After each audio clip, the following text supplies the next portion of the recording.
In the unspoken hierarchy of men, two archetypes stand apart, but for entirely different reasons. The alpha male commands attention, asserting dominance within the social structure. The sigma male operates outside of it, guided by his own internal compass. On paper, they shouldn't even be rivals. The alpha thrives on hierarchy, the sigma disregards it. Different goals, different games. Yet when these two enter the same room, an unspoken tension often arises. An invisible contest begins. And almost inevitably, the alpha finds himself unsettled, not by confrontation, but by the sigma's calm, indifferent presence. It's not just a personality clash. It's the quiet disruption of an entire system. The sigma challenges everything the alpha has worked so hard to build, not through rebellion, but through complete disinterest. Worse, the challenge is usually one-sided. While the alpha grows increasingly agitated, the sigma often isn't even aware that a competition is taking place. Let's break down 7 powerful reasons why alpha males hate competing with sigmas, and how this silent rivalry exposes the fragile foundation of most social dominance. Number 1. The sigma makes the alpha's dominance look childish. The alpha male has spent years refining his approach, the firm handshake, the commanding tone, the dominant posture. He's used to being the top dog. Then the sigma walks in.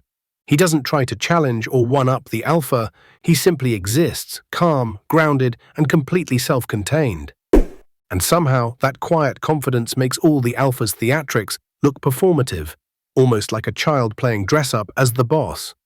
The real disruption lies here. The alpha's power depends on others playing along. When someone refuses, not out of defiance, but indifference, it exposes the whole system as artificial. It's like yelling at someone wearing headphones. The alpha's dominance works because people respond to it. But the sigma doesn't respond, not because he's trying to resist, but because he simply doesn't care. And that indifference cuts deeper than any direct challenge. Number 2. The sigma walks away from conflicts. The alpha can't afford to lose. Some men need to win every argument. That's alpha energy. Backing down feels like surrender, but the sigma sees it differently. Mid-conflict, he might just shrug and say, "This isn't worth my time," and walk away.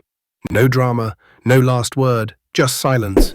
To the alpha, this feels like defeat, worse than losing. It's a rejection of the game itself. And when the game doesn't matter to your opponent, your victory suddenly feels hollow. The sigma doesn't surrender, he just chooses not to play. And nothing frustrates an alpha more than realizing he's been fighting alone. Number 3, the sigma doesn't respond to ego games, and that stings alpha males often set traps to assert dominance. Subtle digs, challenges, or dismissive gestures. Most people take the bait. They react emotionally, defend themselves, and play right into the alpha's hands. But not the sigma. He doesn't bite. He doesn't get defensive. He doesn't care. He sees the trap, steps around it, and keeps walking. To the alpha, this silence feels like humiliation.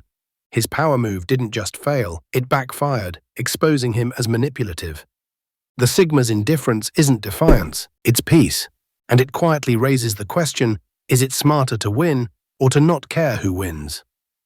Number 4, the alpha can't predict or control the sigma. Alphas rely on predictable responses. They know how to press buttons and guide interactions. But with sigmas, none of that works. Where others get defensive, the sigma stays curious. Where others crave approval, the sigma shrugs. He's immune to manipulation, because he isn't playing a role. And that's deeply unsettling for the alpha. His influence depends on control. But the sigma, simply by being himself, breaks the entire script. Number 5. The sigma exposes the alpha's insecurities. Just by staying calm, the alpha male often tries hard to appear strong, talking louder, posturing bigger, reacting faster. The sigma? He just stays calm. No show, no effort, just quiet confidence, and that calmness becomes a mirror. Suddenly, the alpha's bluster looks like insecurity. His need to prove himself reveals the very doubts he's trying to hide. The sigma doesn't mean to expose anyone, but just by standing still, he shows the difference between real confidence and performative strength. Number 6. The alpha masters the game, the sigma redefines it. Alphas live for the social game, climb the ladder, build status, win recognition. They've played it well and expect others to respect the rules. The Sigma doesn't play. He values different things. The Alpha flexes promotions. The Sigma talks about freedom. The Alpha boasts about his network. The Sigma cherishes a few deep bonds. He doesn't challenge the game, he ignores it entirely, and that's the real threat. Because if success can be redefined, then the Alpha's achievements lose their universal meaning. He climbed the mountain, only to realize the Sigma prefers a different peak. If this message resonates, subscribe to join a community that values depth over noise. Like, comment, and share your thoughts below. And remember, true strength isn't loud, it's unshakable.